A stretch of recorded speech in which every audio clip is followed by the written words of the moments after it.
পাকিস্তানকে শায়েস্তা করতে একজুট ভারত। সেই জুটে যোগ দিলেন এআইএমআইএম সুপ্রিমো আসাদুদ্দিন ওয়াইসি। পাকিস্তানের পর্দা ফাঁস করবে এবার ভারত।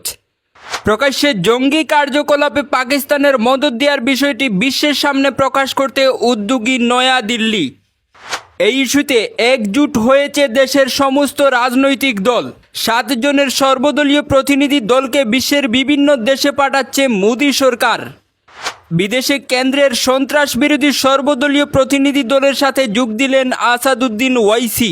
7 সর্বদলীয় প্রতিনিধিদের নিয়ে তৈরি একটি দল সন্ত্রাসবাদের বিরুদ্ধে ভারতের জিরো টলারেন্স নীতি বোঝাতে নানা দেশে বার্তা পৌঁছে দেবেন।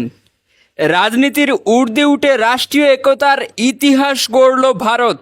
ভারত সরকারের উদ্দেশ্য একটাই, বিশ্বের সামনে পাকিস্তানের পর্দা ফাঁস করা।